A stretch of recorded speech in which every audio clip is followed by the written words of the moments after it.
Now let's start looking at one of the very, very main lines of this opening.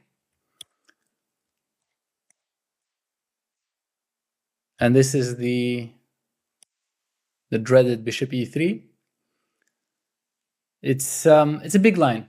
It's a big line, but don't worry. I was thinking about a structure of how to present it in such a way that it's understandable. And I think I myself understood the structure a bit, which means so will you. So we go bishop g7, and now let me try to convey what I think I understood myself, hopefully.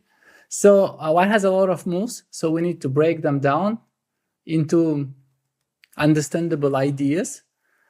And that's how I decided to think about it. So white has the plan here to go queen d2 and play for checkmate. So this is one idea.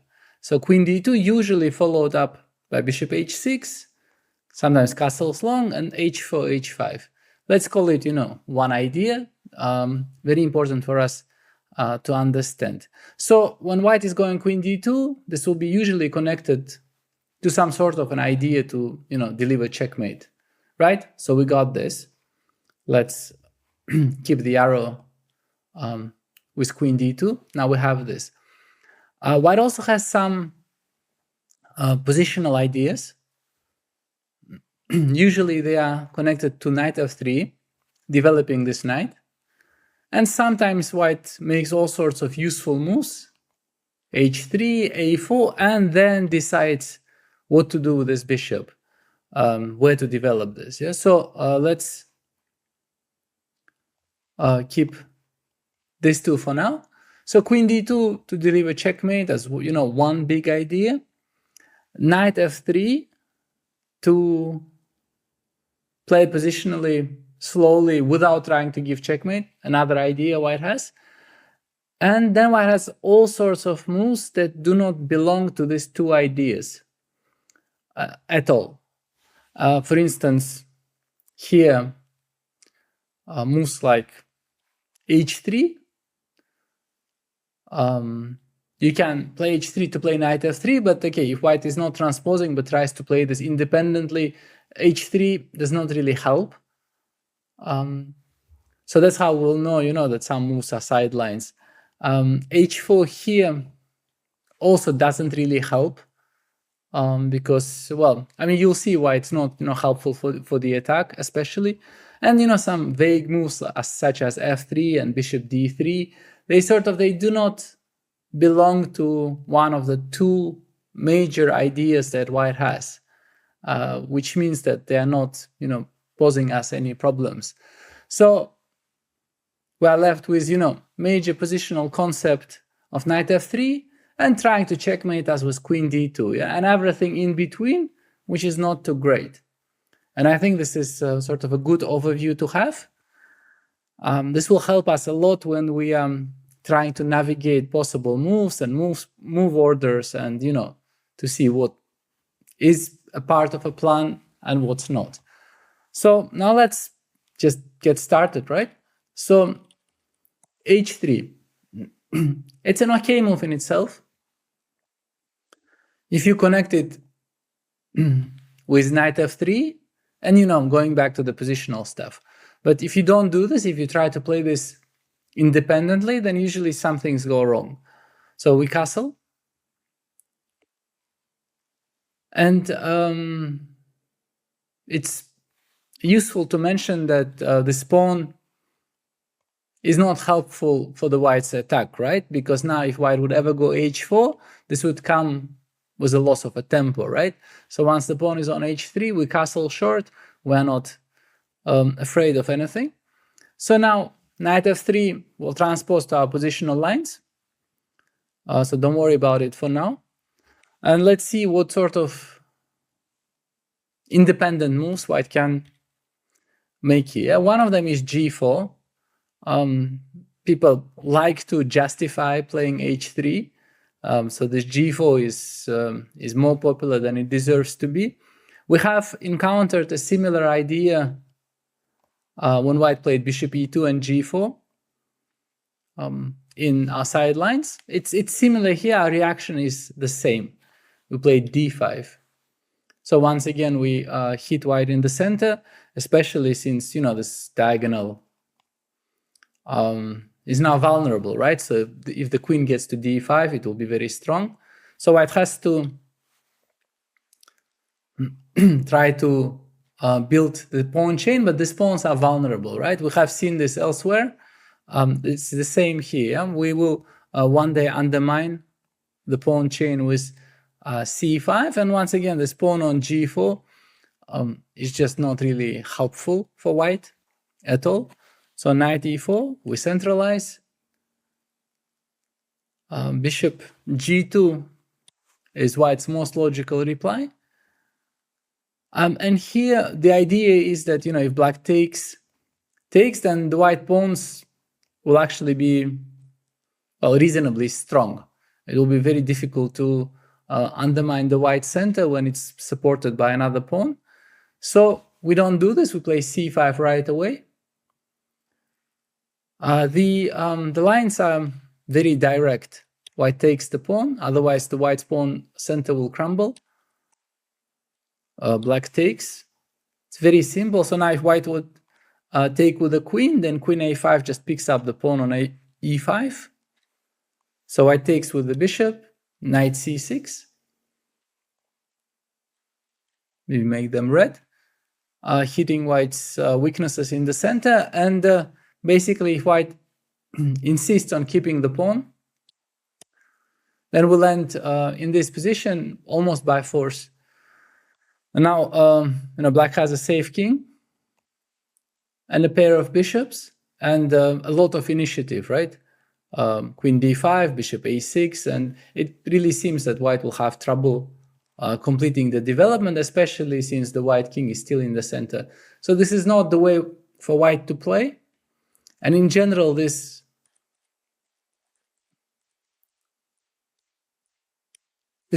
ideas with early g4, they normally don't work in the periods.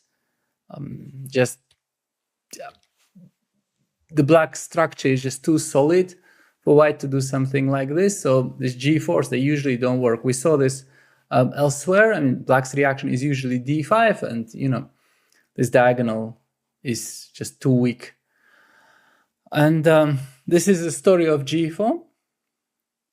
And the other popular move is queen d2.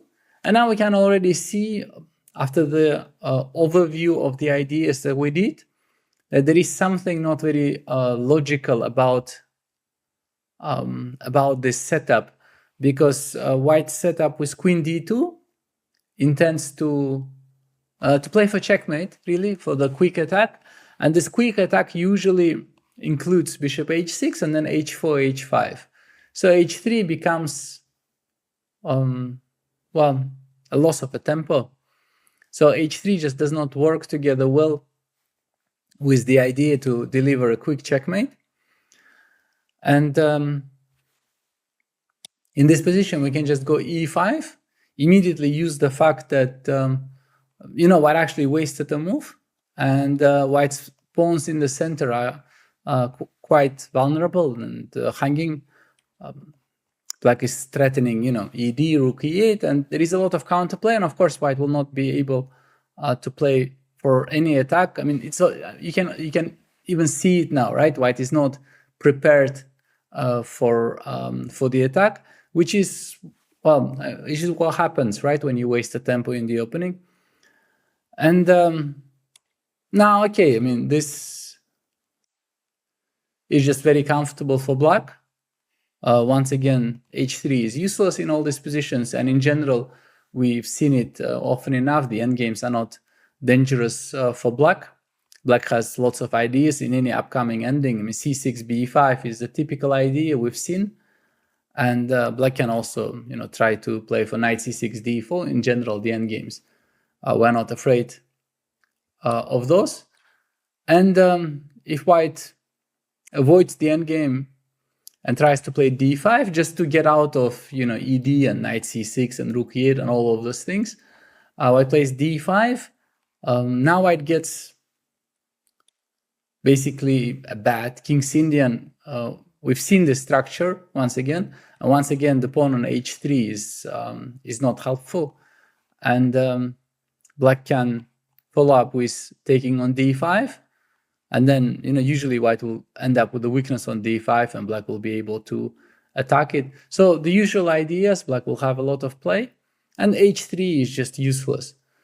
I could also ignore this move, h3.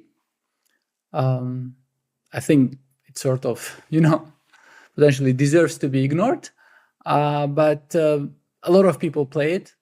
It's very, very popular, so I needed some coverage. But as you can see, it's not logical, right? It does not fit with white's plans. Another move that you see sometimes is f3, which has the same destiny. It will be followed up with queen d2. So we'll talk about it, when we'll look at queen d2, so as not to confuse ourselves here. The other move that is reasonably ambitious looking and popular is h4. Very popular in all sorts of positions. White is, just trying to go h5, sometimes even with an exchange sacrifice. And this is best prevented, h4, h5. This inclusion is usually helpful for black. It just makes black's position safer on the whole, because now white will never be able to go h5, and the king side is closed. So there will be just no attack. And this square is vulnerable. So knight g4 becomes a persistent motive, yeah? I don't know. Not my first language, English, so sometimes you'll have to forgive an expression or two. Anyway, so knight g4 becomes an idea, and usually white plays f3 to prevent this. And basically, this structure, it's worth having seen it. White just never has any attack once we consolidate pawns like this. The only thing to do would be g4, but g4 is extremely difficult to get and can be ignored. So there is just no attack after this. The only thing white can be hopeful about is bringing the knight to g5. The knight on g5 would be a bit annoying, and this is good to know. So play c6. A usual idea, just trying to go b5 and roll the pawns.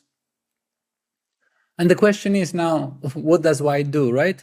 Where does white castle? Castling queenside would maybe castle into an attack, since black is already rolling the pawns on the queen side potentially, and king side is a bit weakened, so you don't want to go to the king side either. So it's a bit difficult for white to come up with a proper plan. So knight h3 is sort of tempting. At least the knight on g5 would be strong, and I think it's just best to just not allow this, just take. Rook h3, knight bd7, and it's very easy to play with black. The rook on h3 is really misplaced, and now especially, since this rook moved up and down, it will at some point, of course, go back because it has no business on h3. It's useful to remember white cannot castle anymore, right? It would be illegal, and white will probably go queen d2 and castle long, and black will start attacking this king, right? So I think it's easier to be black in this position. And this is the story of h4. Not a dangerous thing for black. And one more sideline I wanted to mention is this. It's not a great move. It just, online people always play bishop d3, like in all positions. So you will probably encounter this also here. It just, people are attracted to this move for some reason, bishop d3 is very popular, like in all positions, I noticed. But here we can just go knight g4. We know that now this pawn is more vulnerable when the bishop is on d3. Bishop g5, I mean, it's a bit of a trap, right? We cannot take it immediately because bishop b5 wins the bishop, so we should not do this. But we can play c5. And white probably will take this pawn. And we have this takes, queen a5. Doesn't happen very often that we take on c3. But now queen c3 is actually a really serious threat. So white needs to defend this pawn, and then we'll take queen c5. And basically, the white's pawn structure will never, ever be healthy in this game. So whatever white does, white will be left with these pawns, and black has an easy development, and okay, at some point will castle, of course, and these pawns will just remain weak forever. So black, I think, is doing well, and this too is one of the moves that maybe deserved to be ignored, but people play it online a lot. And nowadays I have noticed it even with a lot of my professional colleagues, that even professional players started to pay very close attention to what people play online. They started influencing also professional repertoire. So yeah, we should not be behind the times. So I also paid some close attention to what people play online and try to cover those lines as well. So bishop d3 is one of those lines, and now we should move on to proper main lines. Now the main lines, we already know there are two of those. Main lines, main approaches. The one of them is queen d2. Main idea is to prepare bishop h6 and prepare castling long. So this is like a very aggressive, very direct way to play chess.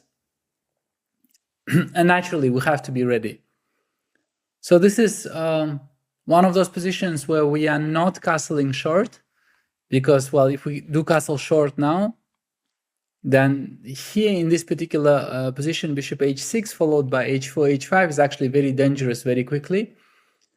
So we don't want that. We don't want to castle into the attack just yet. And we play c6. It's sort of a default structure very often. Especially here, we are getting ready for counterplay. b5 is both nice positionally, gives us space, but also, if one day the white king will end up on c1, we also have some counterplay. Yeah? So c6 is sort of useful in both ways. And also we are waiting with castling. So one day we will castle, but for now the king is okay on e8. So sort of keeping it as a reserve. And now in this position, castling long is actually early. White doesn't want to castle into it yet. b5 is already quite strong. So white has two is maybe three popular ways to play. So one is f3. We can maybe quickly discard this. It's sort of one of those moves that look nice without actually being good. I know it feels very harmonious to play bishop e3, queen d2, and f3 to stop knight g4, and feels strong. But we have to remember that queen d2 had a direct idea, right? Queen d2 had an idea to play for a quick attack, and f3 slows white down. F3 doesn't really help with the attack, and it also takes the square f3 from the knight. And the knight is actually quite good on f3, often joining the attack if white ever comes to it. Yeah, so f3 can be both useless and also harmful in some ways. So also here, like, just plays b5, And yeah, it's difficult to give white a good advice because, well, you cannot attack the king that is still on e8, cannot really castle into it by castling long. So maybe g4 looks like the best way, but g4 is rarely good and also not that great here. You can just play h5, just closing the king side once and for all. And white will not break its pawns. We'll probably go g5, knight fd7, and then we just start moving pawns forward, and white doesn't have anything of an attack. So this f3 is just not really a good thing, and white normally will either play knight f3. This will cover in all the knight f3 lines. Knight f3 is a good move. Nothing to say. I mean, nothing wrong about knight f3, but we'll cover it separately, right, when we get to the knight f3 lines. And now we'll look at bishop h6. This is the most direct approach, right? Even with the king on e8, although bishop h6 doesn't have the potential to checkmate us immediately, but still the queen on h6 is a very unpleasant guest, so we have to know these lines well. Now, once again, I don't want to castle because h4 will probably be mate, so we have to take. Queen takes, and I would like us to build the repertoire with the central move e5. There are other moves in this position, like queen a5 is very popular, but I have a feeling that here, as in many other positions in chess, the central strategy is the best. And I would like to just build up a healthy central position and castle long. This is sort of my long-term plan, to get out with my king to the queen side. Yeah. So now that we know well the plan, we can see what white can do about it. So here, white actually has a few approaches. Let's remove the arrows for black and see what white can do. So in general, white's plans include either castling. Oh, sorry, not like this. So castling long. They could also take on e5 and try to attack this pawn. This is a sort of a big one. We have to know that after d takes e5, the black pawn on e5 can be vulnerable. And also white can sort of keep the options open and play knight f3 and maybe later take on e5 or later castle, sort of combine all our ideas. So this is a pretty central position for our repertoire, and it's important to go into some amount of detail here. You're probably also asking yourself what happens after queen g7, but there, just rook g8 kicks the queen back. So queen g7 is a big motive, a big part of the game, but not effective at the moment. But it's important to keep an eye, because sometimes queen g7 will be just winning. Yeah, so we have to sort of remember that queen g7 is a part of this position. So let's let's get started, right? So castles long is superbly natural. White keeps the central pawns. Castles long, the rook is potentially problematic, and white keeps the f2 pawn free to go forward. So the knight on f3, has the effect of blocking this pawn.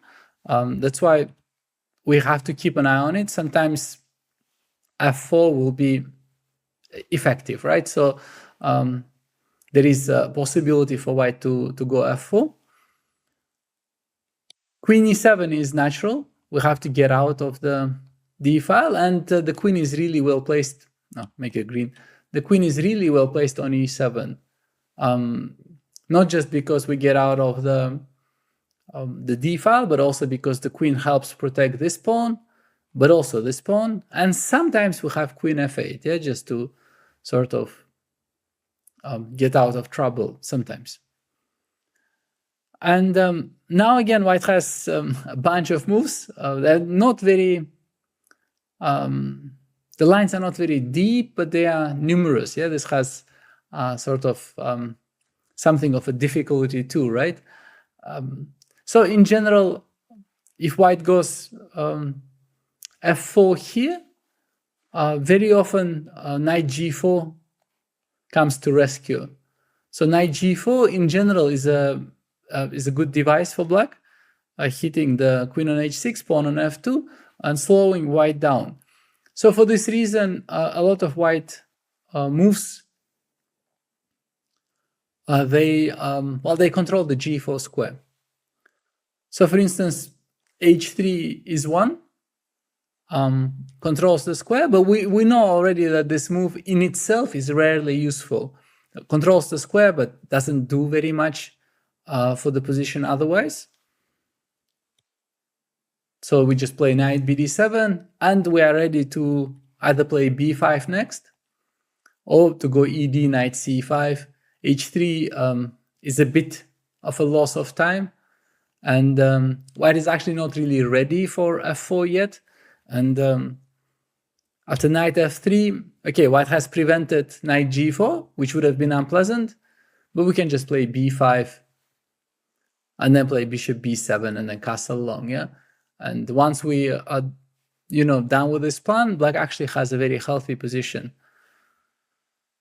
So this is h3, not very dangerous. f3 is similar, but also, takes the square from this knight, which gives us new options. Yeah, we can, because now knight f3 is not possible, we can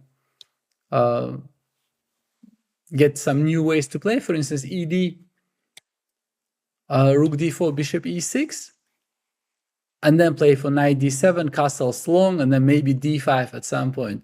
Now the knight is passive on g1. It really has to be able to go to f3. So also not really dangerous for black once we know the setup. But we can also play knight bd7. It's also possible. Yeah, I think Anish Giri played like this recently. Everything was fine for him. And if Anish can do this, so can you, right? So it's all good.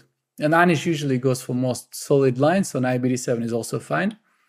And bishop e2 is sort of maybe a clever device, controlling g4, but also developing a piece. And maybe more useful than h3, right? But also here we just play knight bd7. We have the plan, we stick to it. f4, b5, and also here we are planning to go bishop b7, and after knight f3, we can go knight g4. And I analyze this position a bit. It's a fight. It's a fight. There is sort of no immediate danger for black, which is a good sign. And I think we can move on from this line. This was castles long, and we also have this knight f3, the line that tries to combine some ideas that white has after d takes e5, but not taking on e5 yet, right? So from now on, we have to remember that whenever white takes on e5, it will transpose to a later line. So don't worry about taking on e5 yet. So let's see what white can do, without taking. So bishop c4, keeping both castles possible. So both g1 and c1 are still available to the white king. And potentially, looking at this pawn. Can be a bit vulnerable tactically at this pawn, since, white has sometimes knight g5, sometimes queen g7. But also here, we just play knight bd7. There is no immediate tactical solution for white, because knight g, we can always defend the f7 pawn if necessary, right? So there is no immediate tactical problem. And if white castles long, then we can kick the white queen away using the fact that f2 is also vulnerable, right? So white will probably castle short. b5 now is tempo, right? It's part of our plan anyway, but now we can attack the bishop, gain some time. Bishop b3. And here it's interesting, we can probably play bishop b7, but sometimes knight g5 can be a bit annoying. And I like this sort of new approach, new idea, just to take on d4. Make sure that the knight never gets to g5, right? And after knight d4, bishop b7.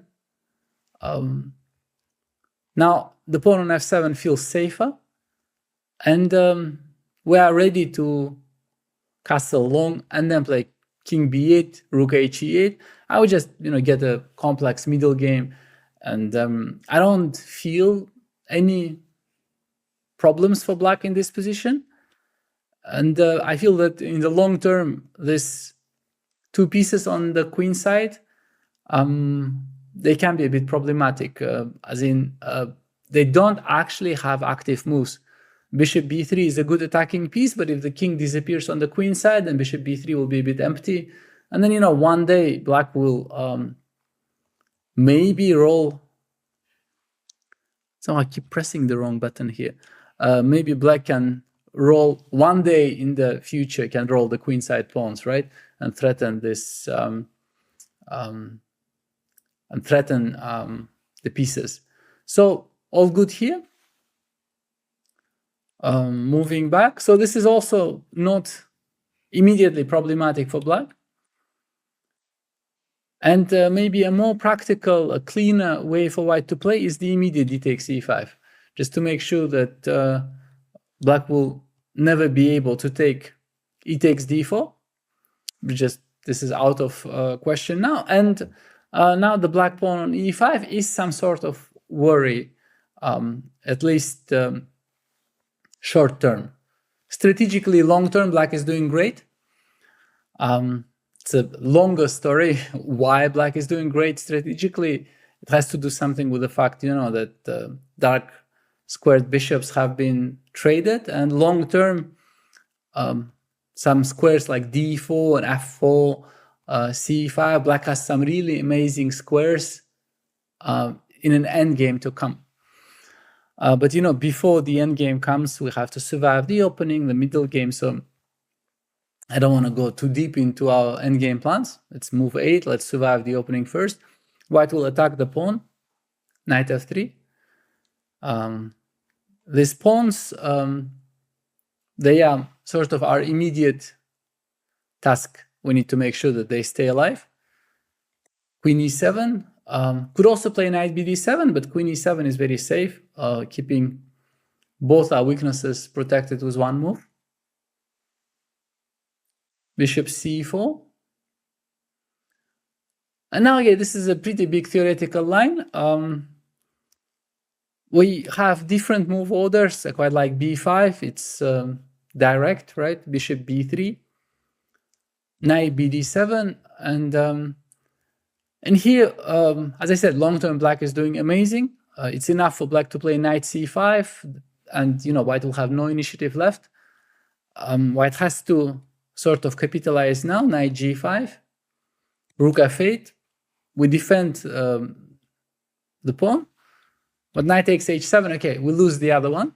Don't worry about it. I know a lot of people are afraid to lose a pawn, but this is not the pawn you should be worried about. Yeah, this h pawn is not worth very much in this position, and the queen on h7 is not well placed. Yeah, make it red. It's very far from the battle. Play a5 here, and yeah, black has really a lot of compensation here. These pawns are very strong. The knight coming to c5. The queen on h7 is badly placed. We'll need some time to get back into the battle, and the white the white pieces on the queen side are also sort of passive and vulnerable. So black has a lot of compensation here. If you are not convinced and you don't, just take my word for it, it's a good sign. A chess player, should be curious and yearning for more knowledge, right? I have included a deeper sort of look into this position in our chapter on the model games. There is one correspondence game that reached this position. So there you can see, that I'm just not, just saying it, that black does have a lot of compensation, a lot of sort of playable ideas for the sacrificed pawn. So all good here. And as I said, just check the model games for more info if you feel like more info is what you sort of need in this position. And let's move on. So this was d takes e5. And the whole line was queen d2, c6, and bishop h6. So as we saw, queen d2 and bishop h6 did not quite checkmate us, which was the idea. It was dangerous, but we stood our ground. And this leaves us with knight f3. Knight f3 is a move that can be combined with positional ideas or with aggressive attacking ideas. So it could potentially lead to completely different kinds of battle. So let's take a good look at this. Now, the knight f3 move is a flexible approach, right? It's one of those moves that keeps a lot of plans open. White, as you'll see, white can still return to some queen d2s, but can also just develop the bishop and castle short.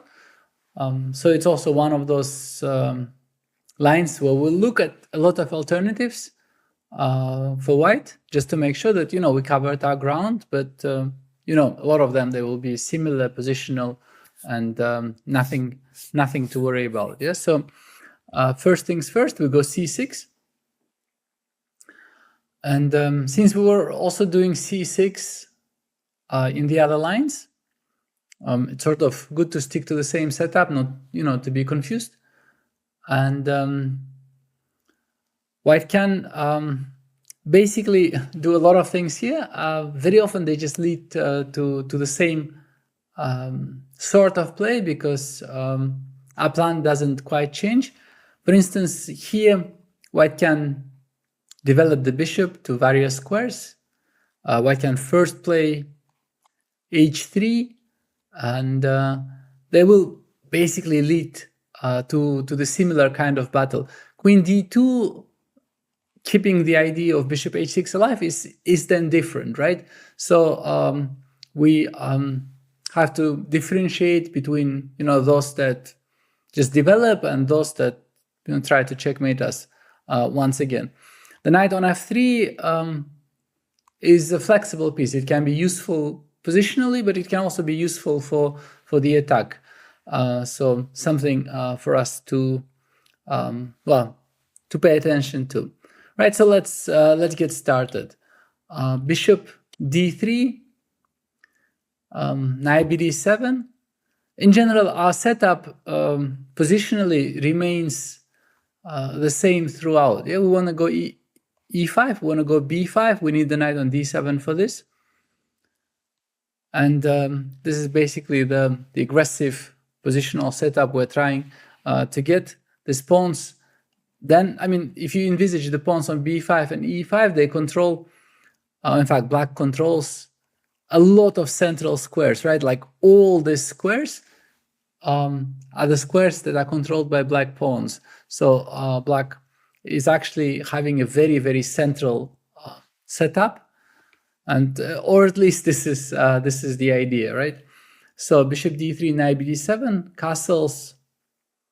The kings are very safe, which means it's going to be very, very positional. Whether the bishop is really well placed on d3 is is an open question. Yeah, a lot of the times there are questions whether it's a harmonious place for the bishop to be. A4 is normal, avoiding b5, and queen c7 is the flexible approach. We can follow up by playing b6 or bishop b7. This is one plan, very difficult to stop. If need be, you can also play rook b8 if white plays a5. For instance, after a5, b6 would be difficult to get, but you can always play rook b8 and then b5. And we can always come back to the lines with e5 if you want a more central approach. And sometimes, knight g4 can be also annoying, especially after you go e5, because the bishop on e3 is hanging. So very often the bishop on d3 is not amazing, because, okay, first of all, it's a bit passive there. And secondly, after e5, if white takes d takes e5 and the d file opens, then the bishop is in the way. It's not, the necessary piece of knowledge to be able to play chess, but, one of those little things that can help you through your day. So this is quite nice for black. If white plays bishop e2 instead, then maybe we can go b5 here. This is sort of one of those positions where we can maybe go b5 early, because it threatens b4 and the e4 pawn is hanging.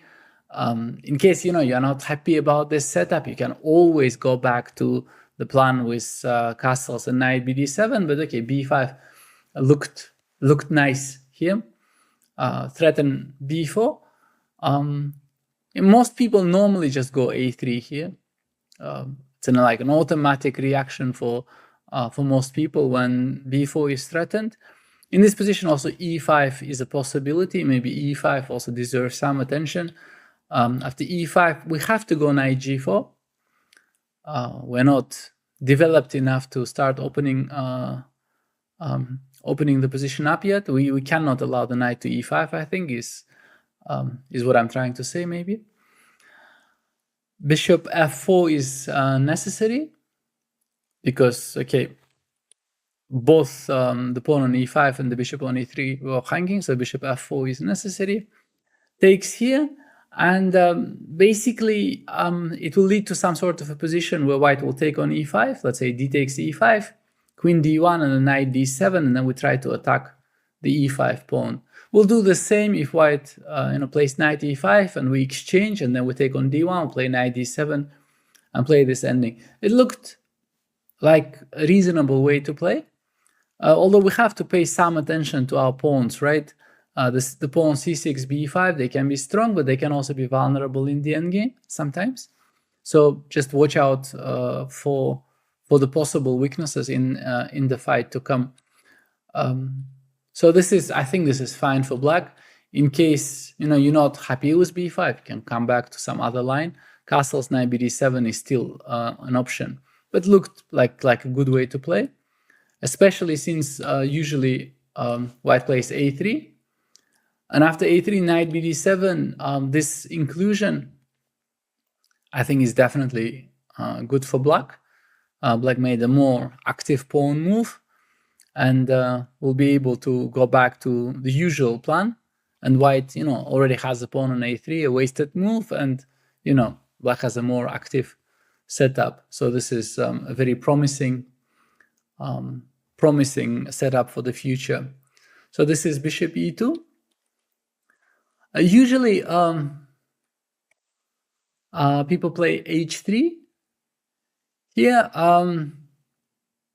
which is like a firm sign that no attacks, nothing quick. It will be very positional, because otherwise, h3 is a waste of a time. The point of h3 is very often to keep the development of this bishop flexible. So white is trying to keep the options open, and then maybe develop this bishop to a different square. To sort of, we'll move this bishop to an undisclosed location, sort of, is the point, right? So we castle, and to continue the strategy, it's very useful to play a4. Sort of the bishop still hasn't moved, and white is trying to make all the useful pawn moves first. So black doesn't have b5 anymore, and the square g4 is covered, yeah? And sort of white tries to play for, well, for control, really, yeah? Just trying to make sure that black doesn't have anything very active. And indeed, in a world where we do not have b5, we do not have access to the square g4, we have to play for e5, and we don't mind, right? It's a very central thing, so play knight bd7. And the plan is to play e5, or we could also sometimes just, go back to this fianchetto, which keeps the black position very sort of flexible. We can still turn into very different structures. It will maybe remind you of the Philidor defense, but in a good way. A good version of Philidor is what we're trying to get. So normally here white has a choice whether to go a5 or not. This pawn on a5 has some point. We already saw it prevents b6. But let's first see what happens when white does not play a5. They are actually very, very similar dispositions. The bishop e2. We can go potentially for the plan b6, queen c7, bishop b7 here, but e5 is always, I think, safer central approach. And now we're also potentially threatening to just attack the e4 pawn like a million times by taking rook e8, knight c5, which is why normally when the structure arises, white just takes on e5.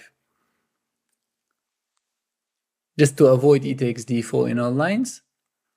And also typical for black in this particular line to take with a knight. Because, if we take with a pawn, the knight on d7 remains a bit passive because its natural square c5 is taken, right? And also sometimes queen d6 becomes a problem. Knight e5 is actually safer. And normally white castles because, why not? Knight takes e5. These endings are really not, once again, the endings are not dangerous for black. So white usually castles, takes. We take, we can also make some other moves, but then we have to wonder what happens if, white moves the knight and attacks with f4. Taking on f3 is just simpler. Takes, and basically this is essentially the same position as in the line with a5, or very similar. So let's sort of not double up on the explanations here, because they will be the same, and just trust me on this. And let's just move towards a5. Our reaction is basically very similar. Queen c7. There are some reasons for this, because if we play e5 immediately, the pawn on a5 is sort of useful for white for the endgame. So white takes on d8, and then our pawn on a7 is a bit restricted, and white can come to c4. So anyway, queen c7, forcing white to make a move is useful. And after bishop e2, play e5, and it basically leads to the same line. Yeah, we just saw this now. We're threatening potentially ed, and this pawn traditionally is very difficult to protect, especially. Okay, this is a bit maybe unnecessary, maybe too sophisticated, but yeah, now that I already started the sentence, I just do not have a way out, right? With the pawn on h3, sometimes it's especially tricky to defend the pawn on e4, because very often you want to play f3, right? to defend the pawn on e4, and with the pawn on h3, it just leads to this ugly weakening of the structure. You might never need this piece of knowledge in your life, but who knows? Yeah, maybe one day you'll be grateful for this tiny bit of information. So let's move on. D takes e5 is normal. Knight takes e5. Basically, once again, we do not want to be stuck with the knight on d7 when we do not have the access to the c5 square, right? So this is easier to develop. White castles and takes. So as I promised, it's pretty much the same position, just with moves a5, queen c7 included, right? We just saw something very similar. So basically, black is extremely well placed here.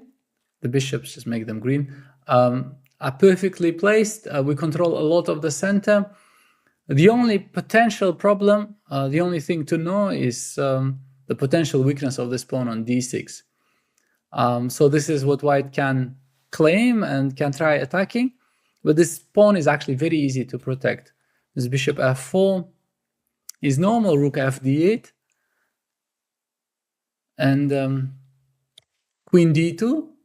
White tries to play with some ideas like, bishop g5, maybe pinning our knight, rook d1, maybe attacking our pawn, and we can just play knight e8.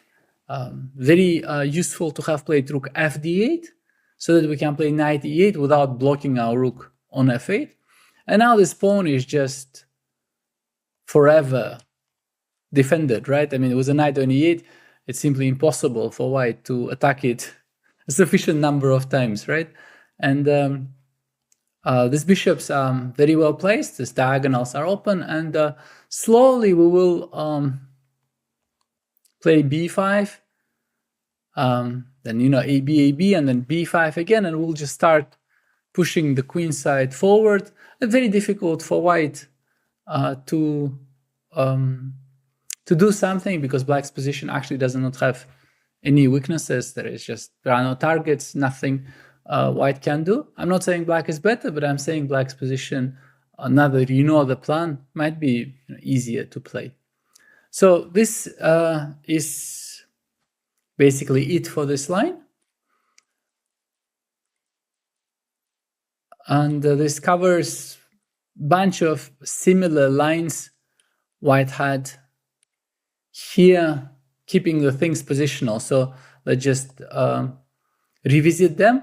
Bishop d3 or bishop e2 or h3 basically led to a very similar kind of play where black usually gets knight b7, e5, and we get sort of quiet positional game where we know our plans. And having said that, there is one more line that we need to cover. It's a line with queen d2, is the sort of the hybrid of the two dangerous lines, knight f3, queen d2. They are good when taken separately, and you can also combine them into one line, interestingly enough, and they're still kind of decent. Must be some, good moves, right? And after queen d2, we castle. This was, for me, a moment of, slight hesitation when preparing this course, because usually I kept saying throughout, the last few variations that we looked at that we do not want to castle into this, right? But after, we played c6, at some point we also, first of all, ran out of useful moves. And at some point, maybe we might be forced to castle. And also, I actually had some really good ideas for black in this particular version, where white already developed the knight to f3. So with the knight on g1, bishop h6, h4 is a dangerous plan. Here I actually have some new ideas which I wanted to share with you. Yeah, that's why we're sort of castling into it.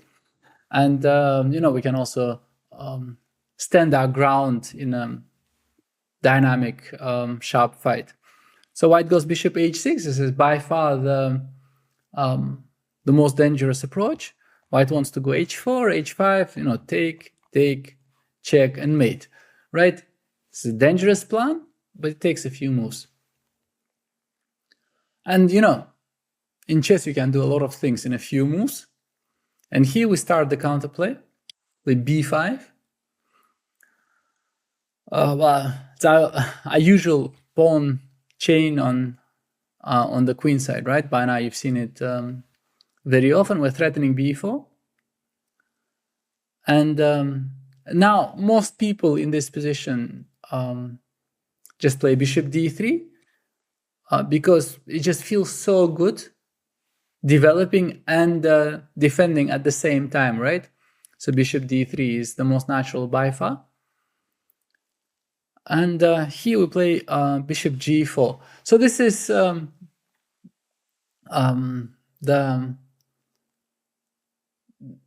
particularity, is it the right word? The particularity of this system that the bishop comes to g4, where it is both helpful in order to defend the h5 square sometimes against h4, but also black is threatening bishop takes f3, and sometimes these pawns they turn into weaknesses. So bishop g4 is a useful device. And also some other things that are important here. White can take, but this is too early. Makes it easier for black to defend. Takes h4, and basically now white has less of an attack with the bishops traded. First of all, black can now always just go h5. This is a possibility. Or black can take, play e5, and once again this position with bishops on the board is more dangerous for black because the h7 is blocked and we cannot play h5. So this is basically the idea that black has here, to play for the pawn weaknesses and the square weaknesses, and long term black is doing amazing, and white has to sort of get the attack, and it's much more difficult for white to get the attack when the bishops are traded. So in this position, that's why white keeps the bishops for as long as possible, plays h4, and the idea is that black can very rarely take on h6 because the queen on h6 is so strong. So white basically keeps the options open, right? And has the liberty to take on g7 when convenient and profitable, right? So once again, we are playing for counterplay, takes, and now if you remember, without the bishops we would just play e5, but with the bishop still alive on the board, h5 is a very serious threat, and somehow the fact that we can never take on h6 just makes it a big problem. Right now h5 is threatened because takes, and then queen g5 is checkmate, so we have to show some respect to white's attack. And knight h5 is black's best move by far here, and this knight is essential to stop this threat. And with h5 stopped, there is no attack, which explains the next few moves, right? This is sort of always good to learn openings and to play chess when you understand the connection between the moves. So knight h5 stopped this plan. So now, in order to progress, white needs to attack this knight in some way, which explains white's main move, right? White has two ideas here. One is bishop g7, and the other one is knight e2. And knight e2 in general would be a strange move if it wasn't connected to the idea of disturbing the black knight on h5 in order to then once again play h5 with white. So bishop g7 is an okay move, maybe not the most dangerous. And f4, this is the point of this immediate capture. to get f4 and to start, the pawn march going. If white doesn't play f4, then this pawn will be fixed here forever, and white will regret this setup. But after f4, it becomes sort of more playable, more interesting. Knight d7 is, developing, and once again, preparing e5. Sometimes this knight is helpful to defend the other guy on h5. Castle's long, queen a5. It's a fight. It's an open fight. We are threatening b4 because this pawn is hanging. And next move, we can go e5. And, I analyze this position a bit. It looks like just a sharp fight and nothing to be afraid of. White also has problems, right? Once we get some sort of an ending, any ending, rook ending, anything, these pawns will all be vulnerable, right? So white's position is not without its own dangers. And theoretically, the main problem for black in this position was always the other one, was this move knight e2. The idea being knight g3 and get the knight out of h5 and then h5 and checkmate, right? And here I found an entirely new approach, which I was very, happy to find and to share with you. And it's just a different plan. We no longer play for e5. There is a lot of theory there, and I wanted to find, a safer approach. We're playing queen b6. We're stopping knight g3 for one move because the pawn on d4 is hanging, so we'll be able to take on d4. So white castles long, threatening, rook dg1, and then at some point knight g3. So knight d7, the pawn is still hanging. So white doesn't have the knight g3 yet, so rook dg1. And now white actually has a powerful threat of queen g5. So at some point, things are beginning to hang, right? And we need to do something drastic. And we get a lot of counterplay with this entirely new idea, entirely new approach for the structure. Play c5, and we threaten c4 to catch this bishop, and we get counterplay. So we cannot actually just keep on defending our king side, but the counterplay is actually very dangerous and very difficult for white to handle. So it takes on c5, knight c5 also gives black play. c4 is a threat, and this is actually an entirely new approach. It's a novelty, if I may. And I analyzed it, I think, pretty deeply.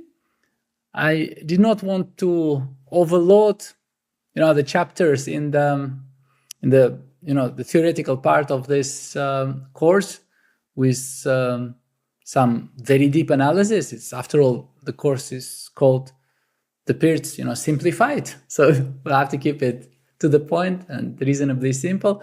But since it's a new idea and such a sharp one, I have included the analysis of it in the model games. So in case you feel you need more depth here, more concrete analysis, please go there, check it out. It's actually quite nice. I was very happy, very proud, in a good way, to find this and to analyze this. So quite a nice line here. And as I said, for more details, check the model games. And here we can start wrapping up. This was the combination of queen d2 and knight f3. The final sort of one of the more dangerous continuations, the combination of queen d2 and knight f3. And this is the moment where we, about the only moment where we sort of castle into the attack, allow bishop h6, where white actually gets a dangerous attack, and we have, some ideas of our own, and we have good chances, to create counter chances and, maybe be the first one to surprise our opponent with an entirely new idea. So this, I think, covers the bishop e3 line. As I promised you, it's not that difficult a task once we know the general structure and the general plans of both sides. So I'm actually quite happy about being able to cover this bishop e3, which in the beginning felt like such a huge task to cover it reasonably concisely, and I think we succeeded in that.